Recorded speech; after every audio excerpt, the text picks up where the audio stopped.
Sourate Naba, sourate 78, verset 6, verset 16.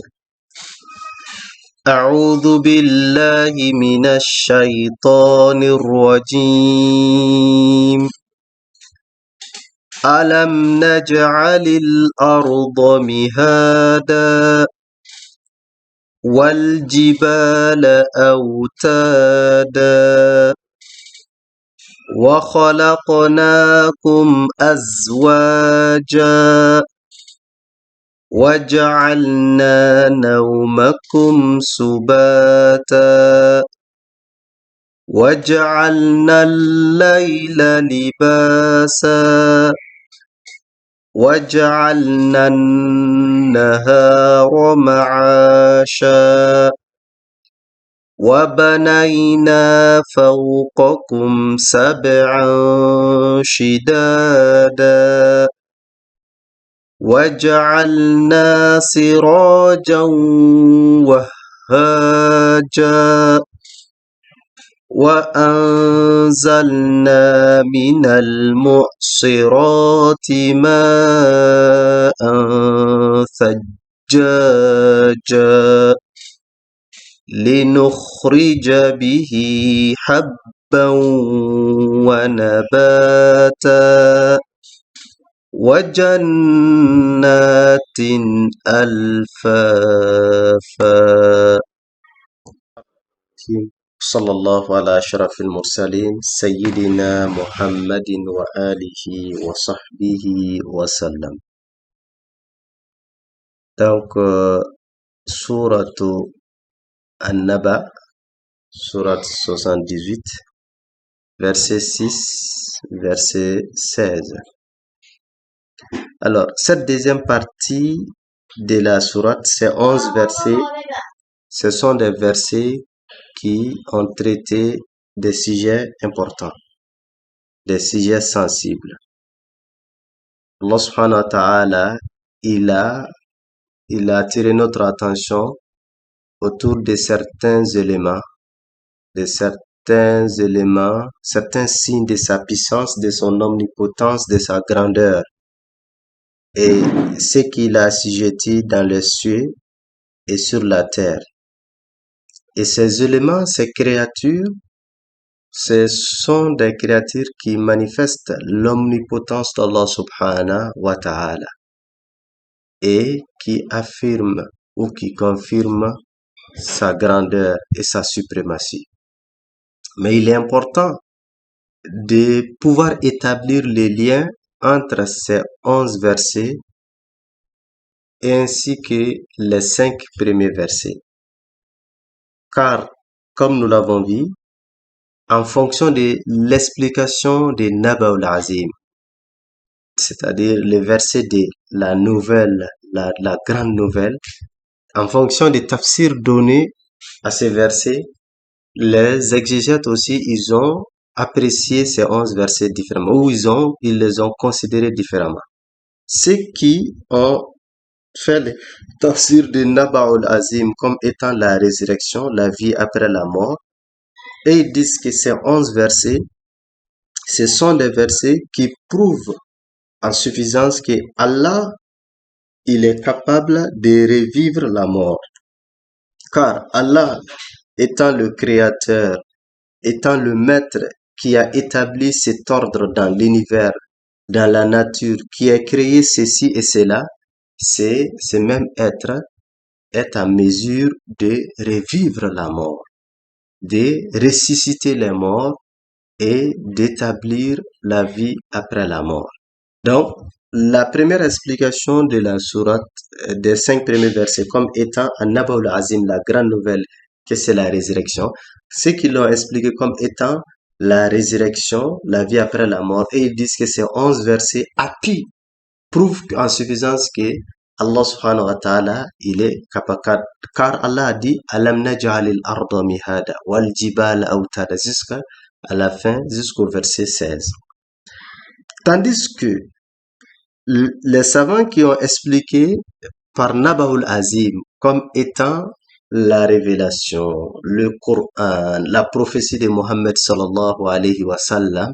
Et ils disent que ces 11 versets, ça prouve quoi?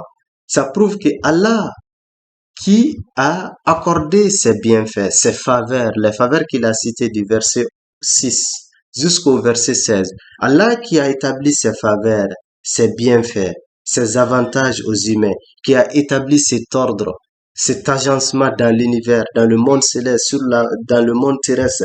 Donc Allah subhanahu wa ta'ala qui a établi ses faveurs et ses bienfaits à l'homme et tout ce que l'homme a besoin dans sa vie. Allah subhanahu wa ta'ala lui a tout accordé. Il l'a établi sur la terre et tout ce dont il aura besoin, Allah subhanahu wa ta'ala lui a accordé tout ceci. Et ils disent que la sagesse ne peut pas comprendre, ne peut pas accepter que Allah donne les avantages matériels, les avantages éphémères à l'être humain dans sa vie et que Dieu lui privera de la faveur de la prophétie. Et ils disent que quand tu lis ces versets, qu'est-ce que tu comprends? Tu comprendras que Allah subhanahu wa ta'ala qui a accordé les avantages, les mérites, les faveurs à l'homme, la nuit, le jour, le ciel, la terre, la pluie, tout ceci, ça ce sont des avantages et des faveurs, des miséricordes. Mais la plus grande faveur, la plus grande miséricorde, c'est la guidance. Et c'est pourquoi l'esprit ne peut pas concevoir que Allah privera l'humanité de l'envoi des prophètes. Allah privera l'humanité de la révélation. Allah privera l'humanité de la guidance à travers la prophétie. Donc, l'explication, en fonction de l'explication des 5 premiers versets, maintenant, la vision ou la compréhension sur ces 11 versets aussi diffère. Wallahu ta'ala a'lam. Allah subhanahu wa ta'ala, il nous dit dans le verset 6, Alam naj'alil arda mihada. Donc, le premier des bienfaits qu'il nous expose dans ce verset 6, c'est la faveur, la miséricorde de la terre et sa création. Comment la terre est faite? Allah dit, Alam naj'alil arda. Alam naj'ali al-arda. N'avons-nous pas? Naj'ali, n'avons-nous pas fait? N'avons-nous pas fait? Faire quoi? Al-arda, la terre. N'avons-nous pas fait de la terre mihada, une couche? Allah subhanahu wa ta'ala dit, n'avons-nous pas fait la terre une couche? Ay farashan yu'addu li rahatikum. Une couche pour votre plaisir, pour votre satisfaction, pour votre soulagement. Comme le berceau soulage les nourrissons. Il se repose, il sera à l'aise. Allah subhanahu wa ta'ala dit, n'avons-nous pas fait la terre un lieu de refuge pour l'eau? N'avons-nous pas fait la terre un lieu de stabilité pour vous? Allah, dans plusieurs parties du Coran, il nous donne des versets similaires à celui-ci. Alladhi ja'ala lakumul arda mahada wa salaka lakum fiha subula. Il dit celui qui a fait de la terre une couche, un lieu de refuge pour vous, et il a tracé des voies sur la terre, à partir desquelles vous empruntez.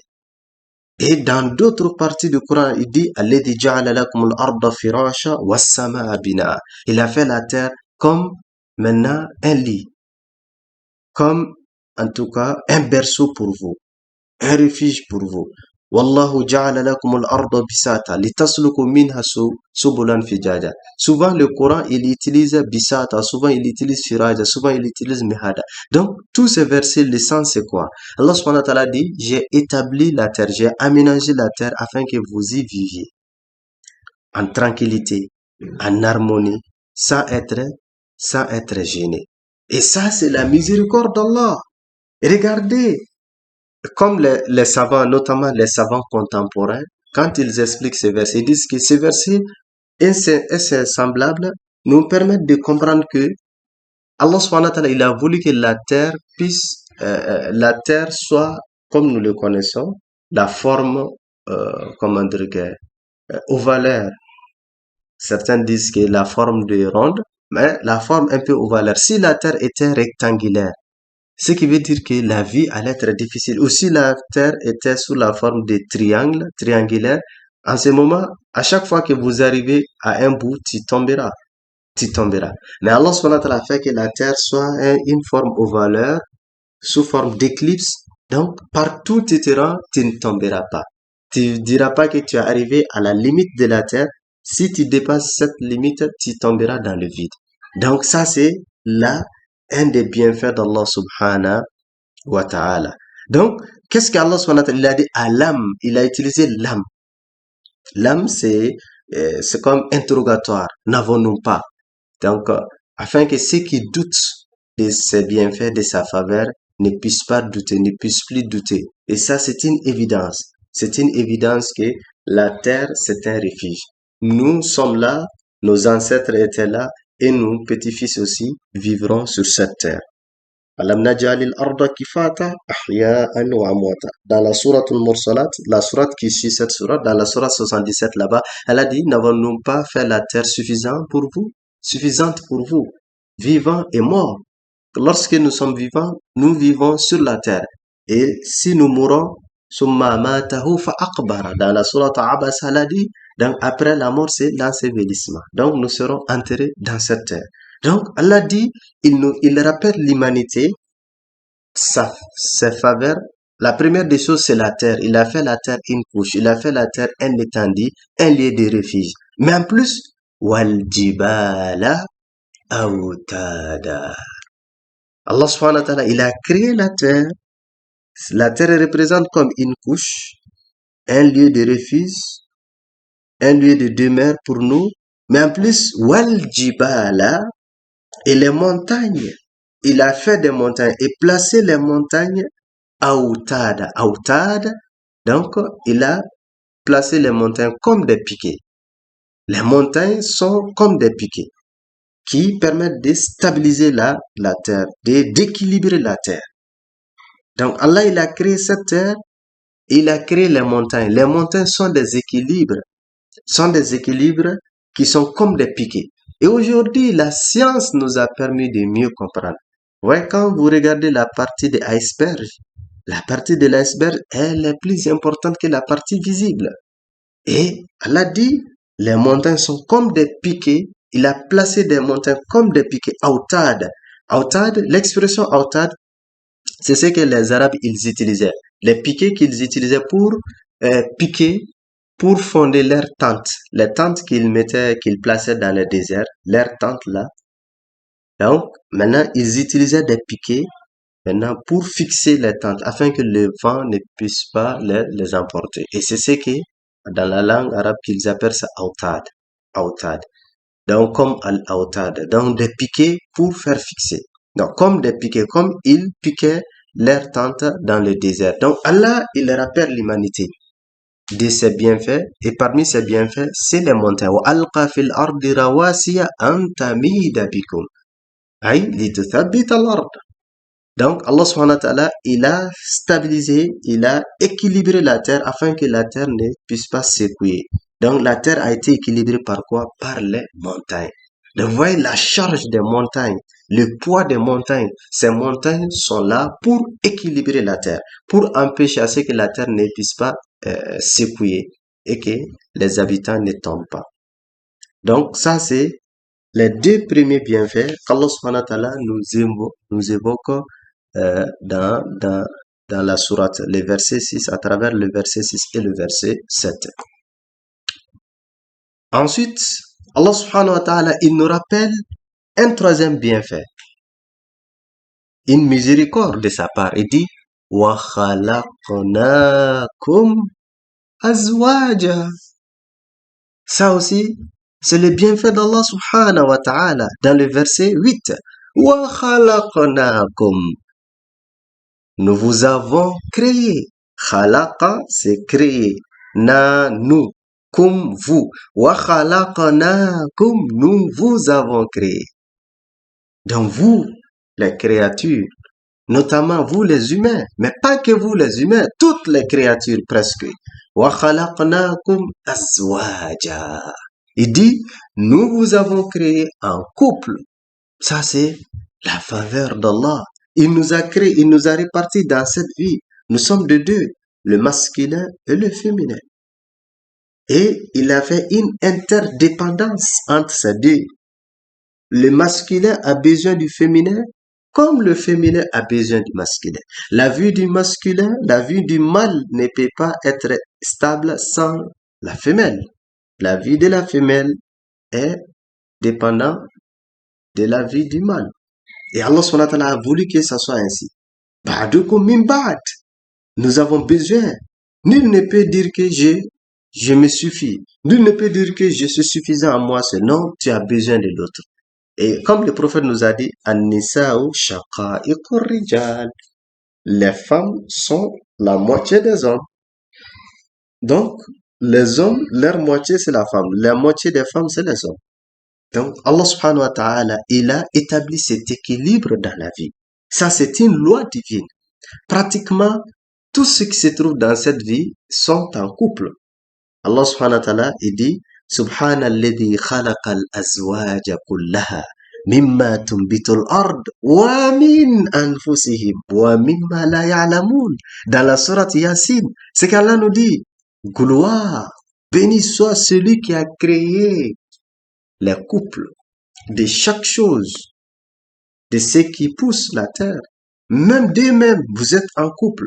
Et l'homme, lorsque l'homme respectera cet équilibre, c'est en ce moment qu'il sera en harmonie avec la nature, avec l'univers.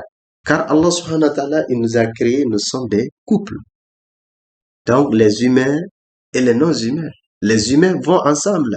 Les djinns vont ensemble, mais les humains et les djinns, non, ça ne passe pas parce qu'ils ne sont pas de la même nature. Et les créatures, les animaux aussi, c'est des couples. Les oiseaux, c'est des couples. Et même d'autres éléments qui ne sont pas des éléments vivants, en tout cas de nous, notre considération, c'est des vivants, mais nous ne les considérons pas comme des vivants, sont en couple. C'est les deux. Il y a la vie, il y a la mort, il y a le ciel, il y a la terre, il y a les jours, il y a la nuit. Donc, tous ceux-ci qui sont là. Donc, Allah subhanahu wa ta'ala, il dit il nous a créé en couple. Et ça, c'est extrêmement important. Et l'homme doit tout faire de maintenir cet équilibre. Allah dit dans la sourate Az-Zariyat, وَمِن كُلِّ شَيْءٍ خَلَقْنَا زَوْجَيْنِ لَعَلَّكُمْ تَذَكَّرُونَ. Il dit que de toutes choses, nous avons créé un couple. Chaque chose, Allah dit, il a créé un couple. Et ça, c'est extrêmement important. Et l'homme doit respecter, en tout cas l'homme qui est tué des raisons, il doit veiller au respect de cet équilibre. Donc c'est pourquoi ceux qui réclament les mariages du même sexe, les mariages avec le même sexe, les homos, ils sont en train de faire contre nature. Car Allah subhanahu wa ta'ala, il a créé dans la nature des couples. Donc, le mâle a besoin de la femelle, tout comme la femelle a besoin du mâle. Mais deux mâles, non, ne peuvent pas aller ensemble. Deux femelles ne peuvent pas aller ensemble. Allah subhanahu wa ta'ala dit qu'il a établi un équilibre dans la vie qui est le couple. Donc, nous devons vivre, évoluer en harmonie et dans les couples. Et ça aussi, c'est le bienfait d'Allah subhanahu wa ta'ala et sa faveur. Ensuite, Allah il nous parle une quatrième faveur. Il dit, وَجَعَلْنَا نَوْمَكُمْ سُبَاتًا. An-nawm, la miséricorde du sommeil.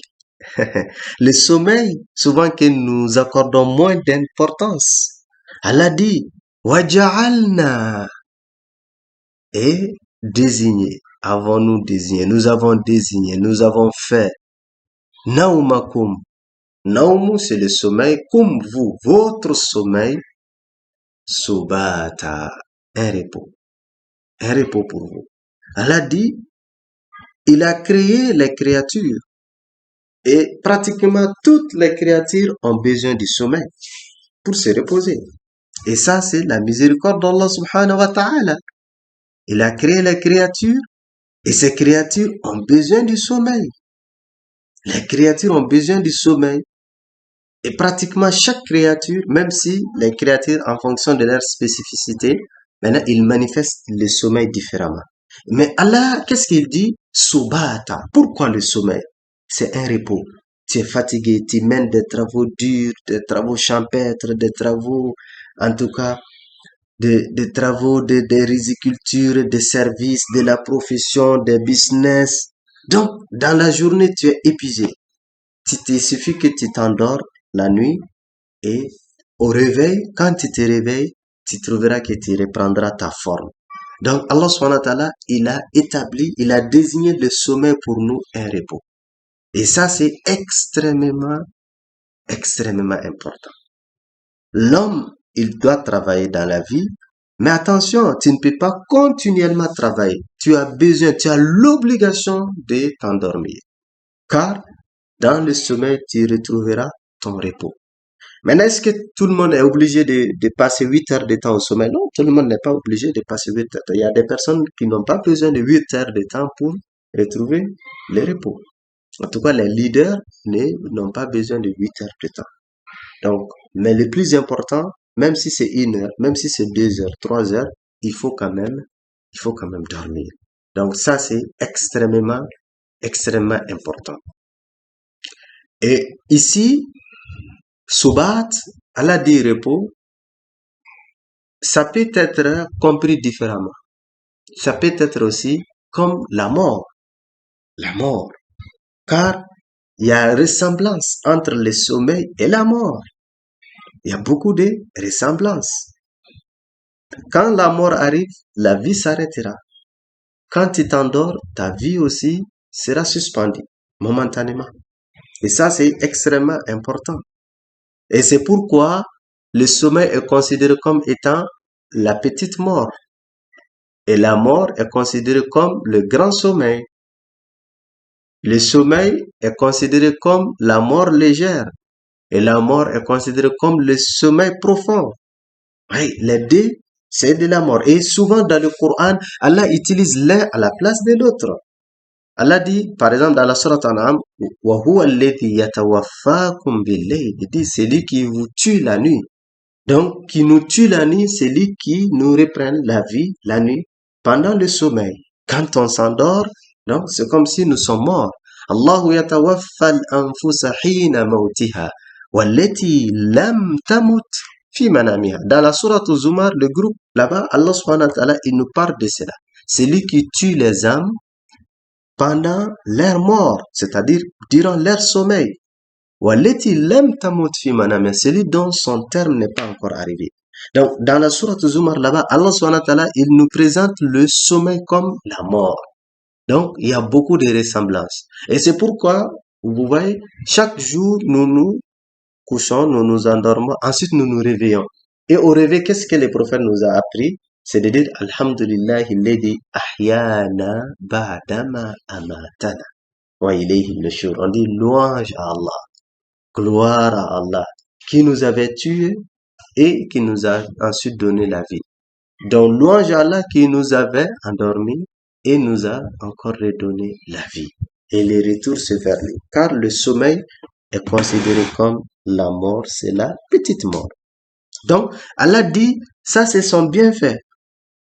Notre repos réside dans le sommeil. Il a désigné pour nous le sommeil, notre sommeil comme un repos pour nous.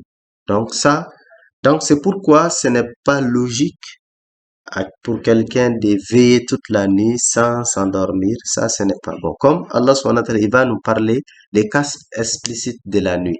Ici, dans ce verset 18, il parle du sommeil de façon générale. Mais dans le verset 19, Allah nous parlera de la nuit, la spécificité de la nuit. وَجَعَلْنَا اللَّيْلَ je disais que le verset 9, il parle du sommeil. Et dans le verset 10, il parlera de la nuit. وَجَعَلْنَا اللَّيْلَ لِبَاسًا. Donc, il a fait de la nuit un vêtement. Et ça, c'est le bienfait d'Allah, subhanahu wa ta'ala. C'est sa miséricorde et sa faveur. Pour que le repos du sommeil puisse être atteint, puisse être vécu par les créatures, Allah a fait de la nuit comme un vêtement. Quand la nuit vient, la nuit couvre tout. La nuit, c'est comme un manteau qui couvre tout. Et ça, c'est Et quand la nuit couvre, et vous allez voir que les mouvements vont être calmes. Et vous allez voir que les créatures retrouveront leur plein repos. Et c'est pourquoi quand la nuit, plus la nuit devient profonde, plus le repos maintenant va être ressenti, plus le sommeil sera encore intéressant. Donc Allah subhanahu wa ta'ala, il nous a accordé le repos dans le sommeil et surtout le sommeil pendant la nuit. Donc, on peut facilement obtenir le repos, plein repos. Et même certains scientifiques estimèrent que le repos du sommeil dans la nuit, le sommeil de la nuit est 2 à 3 fois meilleur que le sommeil pendant la journée.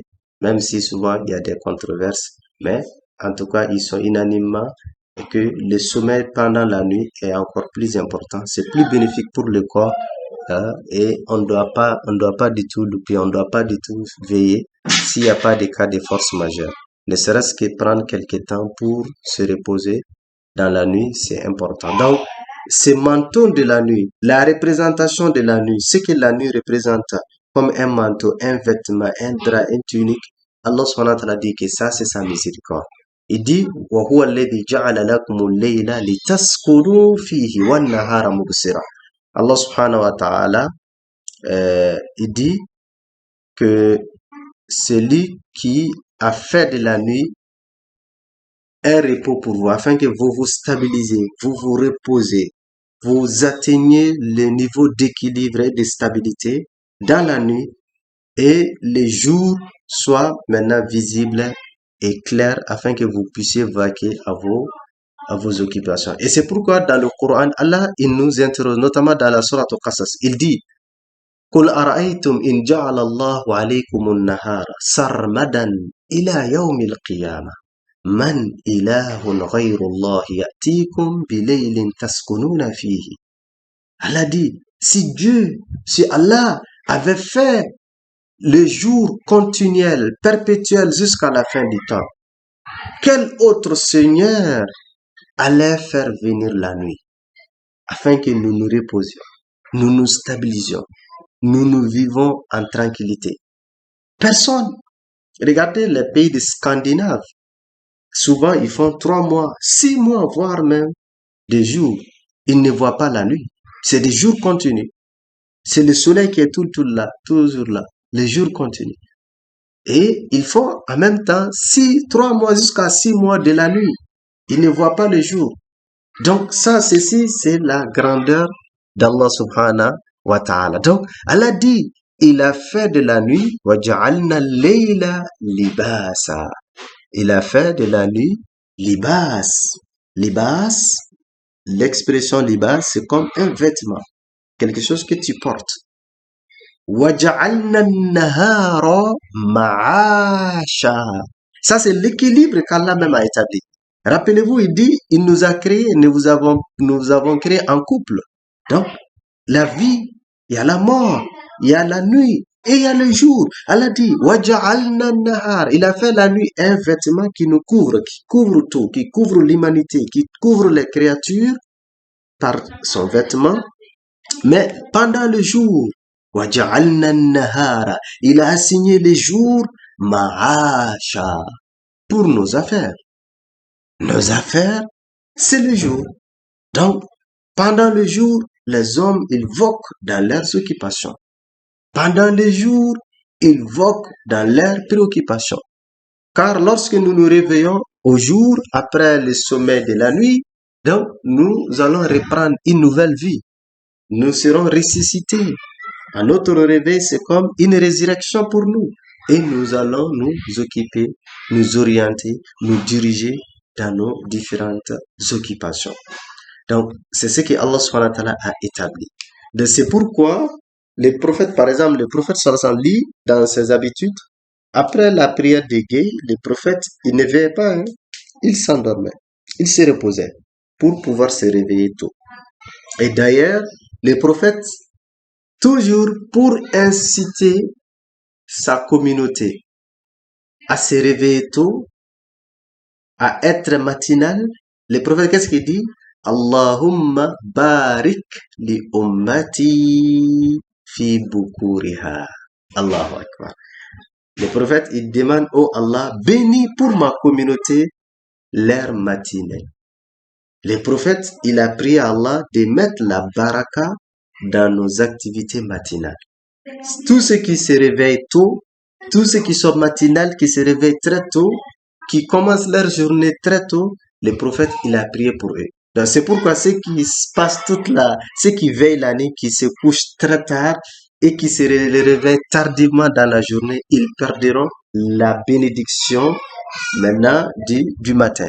Donc c'est extrêmement important. Et les savants même disent que c'est pourquoi il y a certains savants qui disent que c'est déconseillé de se coucher après la prière de Fajr avant le lever du soleil. Avant le lever. Ce n'est pas une interdiction formelle, mais ce n'est pas très joli. Ce n'est pas très apprécié. Car Allah dit, il a désigné le jour pour nos affaires de la vie. Donc, si tu as des affaires, il faut te réveiller très tôt de faire. Bon, malheureusement, regardez, quand vous partez dans les pays à majorité musulmane, vous allez voir que la journée va débuter à partir de 10h, 11h, souvent midi, que la journée, les activités de la journée débuteront. Pendant que chez d'autres, depuis très tôt, ils ont déjà commencé la journée. Depuis très tôt, ils se sont réveillés. Donc, c'est pourquoi leur productivité ne peut pas être mesurée à la productivité des pays à majorité musulmane qui sont négligents, qui se réveillent très tard et qui commencent leur journée tardivement. Donc, le prophète sallallahu alayhi wa sallam quand même nous a recommandé. Et ce n'est pas pour rien. Allah subhanahu wa ta'ala, d'abord, qu'est-ce qu'il a fait? Dieu a indiqué une des prières obligatoires le matin. Salat al-subh. Il te demande de te réveiller. Tu t'endors, réveille-toi obligatoirement pour accomplir cette prière. Et pour t'encourager de te réveiller, le prophète dit Raka'at al-Fajr. Raka'at al-Fajr khayrun min ad-dunya wa ma fiha. Les deux rakats que tu pries avant Fajr, le prophète dit est meilleur que le monde et tout ce que le monde contient. Vous voyez, afin que les croyants ils puissent avoir le courage de se lever tôt avant l'apparition de l'aube. Et juste la dernière heure avant l'apparition de l'aube, Allah subhanahu wa ta'ala, il a fait de cette heure-là le moment précieux, le moment propice d'exaucement des invocations. Donc, le sulusul akhir min al-layl. Et il y a la prière nocturne avec ses récompenses. Et le prophète a dit, celui qui prie le fajr en groupe dans la mosquée, il est dans la sous-protection divine. Rien ne l'atteindra. De tout ceci pour nous encourager de se réveiller tôt. La première communauté des prophètes et ses compagnons, quand c'était après la prière du Fajr, ils vaquaient à leurs occupations. Personne ne s'endormait. Le prophète lui-même, sallallahu alayhi wa sallam, il a été dit, il est rapporté, après la prière du Fajr, le prophète ne s'endormait pas. Non, non, non. Quand il se réveillait, donc c'était la journée. La journée a déjà débuté. Et c'est pour qu'ils étaient plus productifs. Mais aujourd'hui, nous avons des problèmes par rapport à notre productivité. Bon, parce qu'il y a beaucoup de paresse, malheureusement. C'est difficile de le dire dans nos habitudes. Alors, Allah subhanahu wa ta'ala dit wa banayna. Maintenant, tout ce qu'on avait vu, il a parlé de la terre, il a parlé des autres éléments. Maintenant, la succession du jour et de la nuit, ça c'est la rotation de la terre par rapport au soleil. Maintenant, Dieu, il s'intéresse maintenant au monde céleste. Il dit wa banayna fawqakum sab'an shidada. Dans ce verset 12, Allah dit, il a construit. Et construit, nous avons construit. Et construit au-dessus de vous 7 cieux shidada renforcés. Allah subhanahu wa ta'ala, il nous parle toujours de ses bienfaits, de ses faveurs, de sa grandeur, de sa suprématie et des avantages qu'il a accordés. Ici, il dit, il a créé 7 cieux. Sab'an, c'est le 7. Ça veut dire 7. Donc, fawqakum au-dessus de vous. Banayna, c'est construire. Bana, c'est construire. Banayna, construire. Nous avons construit. Donc, Allah dit, il a construit au-dessus de nous 7 cieux. Shidad, dans shadid, c'est-à-dire que bien solide, bien renforcé. Shidad. Donc, bien renforcé. Donc, 7 cieux renforcés. Dans beaucoup de parties du Coran, Allah subhanahu wa ta'ala, il nous parle de sept cieux. Il nous parle de sept cieux, il nous parle de la création des cieux. Le ciel, c'est une créature. C'est Allah subhanahu wa ta'ala qui l'a créé. Et le ciel, il est établi, il est étendu. À l'horizon, il ne tombe pas. Il n'y a pas de fissure. Il n'y a pas d'incongruité. Il n'y a aucune difficulté. أَفَلَمْ يَنْظُرُوا إِلَى السَّمَاءِ فَوْقَهُمْ كَيْفَ بَنَيْنَاهَا وَزَيَّنَّاهَا وَمَا لَهَا مِنْ فُرُوجٍ. Il a créé, il a établi, il a étendu, il a embelli par des étoiles, par des astres. Et il n'y a pas de fissure, il n'y a pas de problème, il n'y a pas de défaut, il n'y a aucun défaut sur le ciel. Quel que soit le temps, quelle que soit la période, quelles que soient les saisons, le ciel reste toujours intact. Intact. Donc, dans le Coran, Allah, il parle de sept cieux, il parle de la création. Il y a ces versets à susciter des intérêts, c'est-à-dire que notamment les exégètes contemporains. Nos exégètes contemporains, comme Imam Muhammad Abdali, comme Cheikh Abdul Qadir Maghribi. Donc, il y a beaucoup comme At-Tahir Bun Ashura. Donc, tout ceci, ainsi que d'autres exégètes. Donc, ils se sont divergés. Les sept cieux. Il y a certains qui disent que non, il s'agit des planètes, des systèmes planétaires. Le soleil, la lune et les autres astres planétaires. Et ils disent que c'est ces planètes-là qu'Allah subhanahu wa ta'ala, il parle de sept cieux. Mais en réalité, quand on regarde un peu, nous savons qu'au moment de la révélation du Coran, le 7e siècle, à l'époque, l'humanité n'était pas au Coran, n'était pas en mesure de dire que l'humanité ignorait l'existence des planètes, d'autres planètes que la Terre, que le ciel, que le soleil, que la lune.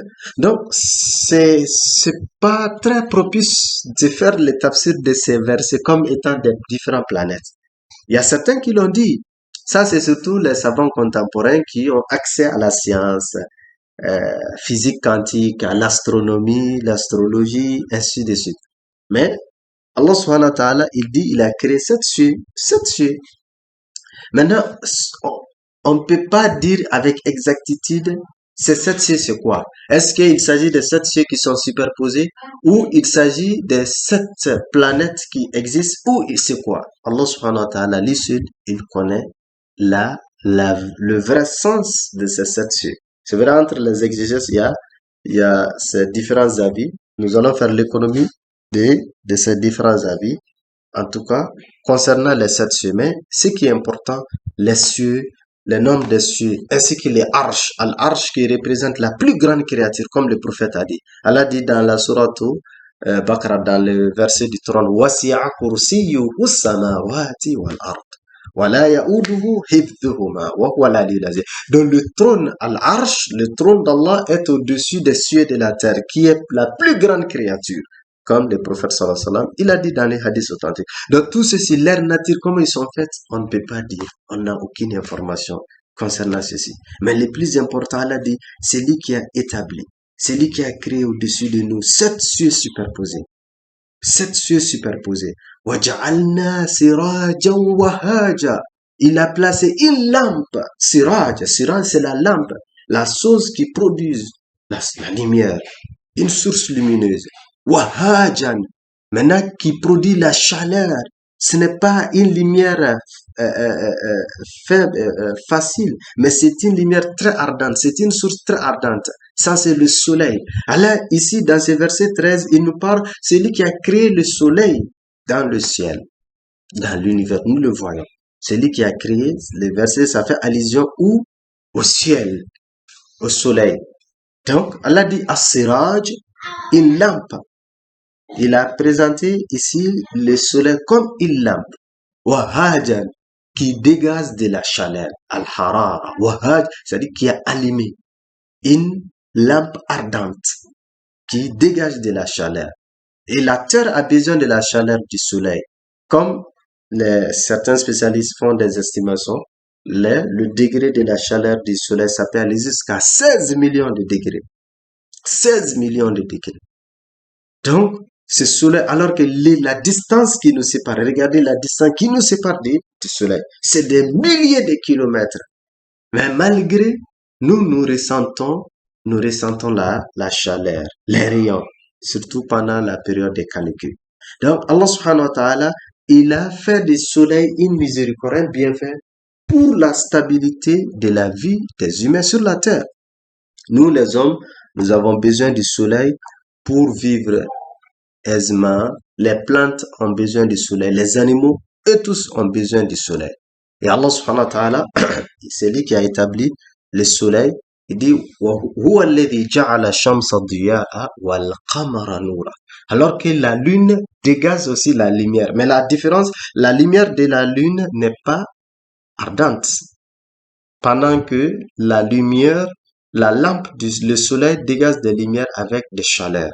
Mais la lune ne produit pas de la chaleur. Donc Allah subhanahu wa ta'ala, il nous parle ici, dans ce verset 13, sa faveur à travers le soleil. Ensuite, maintenant le nuage, il nous parle maintenant des nuages.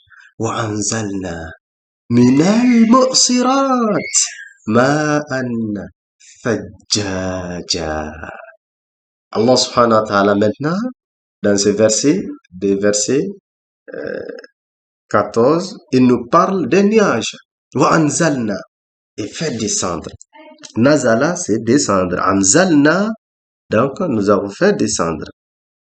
Qu'est-ce que Allah dit qu'il a fait descendre? Minal mu'sirat. Al-mu'sirat, c'est-à-dire des nuages rassemblés en masse compacte.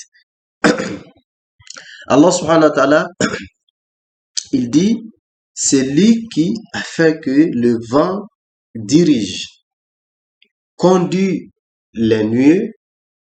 Maintenant, et ce nuée, à partir de ce nuée, il dit, il fait descendre ma'an de l'eau, une eau sajjajan, abondante. Sajjaj, ça veut dire abondante. Allah, il dit dans ce verset 14, celui qui fait descendre la pluie en abondance. Ici, il nous rappelle de quel bienfait, de quelle faveur? La faveur de l'eau, la miséricorde de l'eau. Oui, l'eau. Il fait descendre l'eau par la pluie. Et cette eau descend d'où? Ça vient des nuages. Dans Allah dit, à partir des nuages, il fait descendre une eau abondante. Et Allah, dans le Coran, il dit que toute créature a une source d'eau. وَجَعَلْنَا مِنَ الْمَاءِ كُلَّ شَيْءٍ حَيٍّ أَفَلَا يُؤْمِنُونَ. Donc de chaque créature provient de l'eau. وَأَنزَلْنَا مِنَ السَّمَاءِ مَاءً فَأَخْرَجَ بِهِ مِنَ الثَّمَرَاتِ رِزْقًا لَكُمْ. Donc, Allah subhanahu wa ta'ala, il nous parle des bienfaits de la faveur de l'eau, la pluie surtout. Et qui parle de la pluie va parler d'un autre bienfait, d'une autre miséricorde. لِنُخْرِجَ بِهِ حَبًّا وَنَبَاتًا. Oui, quand tu réalises la faveur d'Allah à travers l'eau, la pluie, et la pluie fait quoi? لِنُخْرِجَ بِهِ حَبًّا وَنَبَاتًا. Quand la pluie descend sur la terre, qu'est-ce qui se passe? لِنُخْرِجَ بِهِ, pour faire pousser par cette eau, par elle, c'est-à-dire l'eau abondante, habban, des graines, les riz, les mil, les sorgho, les maïs, tout ce qui est des céréales, des graines, wanabata, et des plantes. Donc, quand la pluie descend, la pluie fera pousser des graines. Quand les riziculteurs, les cultivateurs, ils sèment, quand ils mettent la semence dans la terre, et c'est la terre qui fera pousser. Et la pluie qui arrosera la terre fera pousser des graines. Les mil, les bleus, les sorgho, les millets, les riz, wanabata, ainsi que des plantes, des différentes plantes qui poussent et que les humains tirent profit. Allah subhanahu wa ta'ala, tout ceci, c'est le fruit de la pluie qui descend. Tout ceci, et l'eau qui descend des nuages du ciel permettra wajannatin alfafa, ainsi que des jardins touffus, des jardins luxuriants, des jardins entourés par des hauts et des géants arbres, des jardins qui sont très touffus au point que l'intérieur n'est plus perceptible. Vous ne pourrez plus voir celui qui est à l'intérieur.